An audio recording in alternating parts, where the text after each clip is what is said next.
आणि सुरुवातीलाच शेतकऱ्यांसाठी अत्यंत महत्त्वाची बातमी आहे। शेतकरी कर्जमाफीची घोषणा राज्याच्या अर्थसंकल्पीय अधिवेशनातच मुख्यमंत्री करण्याची शक्यता आहे। सहकार विभागातील वरिष्ठ सूत्रांनी ही माहिती दिली आहे। त्यासाठी मुख्यमंत्र्यांनी थकबाकीदार आणि नियमित कर्जदार शेतकऱ्यांची माहिती सहकार विभागाकडून मागवली आहे। त्यामुळे शेतकऱ्यांना चांगला दिलासा मिळू शकतो। कर्जमाफीची घोषणा अधिवेशनात होण्याची शक्यता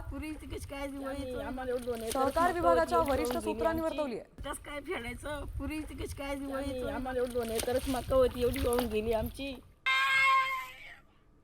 ही कर्जमाफी कशी असणार ते बघूयात। शेतकऱ्यांचं 3 लाख रुपयांपर्यंतचं थकीत पीक कर्ज माफ होणार, बाकीचं कर्जफेडीसाठी मुदत मिळणार। 5 वर्षातील नियमित कर्जदारांना 50,000 ते 1 लाखाचं प्रोत्साहनपर अनुदान मिळणार। एक रकमी परतफेड योजनेतून कर्जमाफी घेणाऱ्या शेतकऱ्यांना पुन्हा नव्यानं कर्ज मिळणार।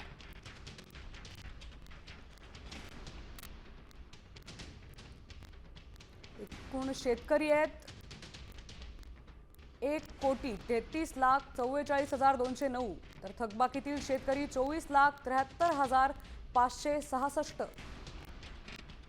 शेतकऱ्यांकडे किती थकबाकी आहे तर 35,477 कोटी।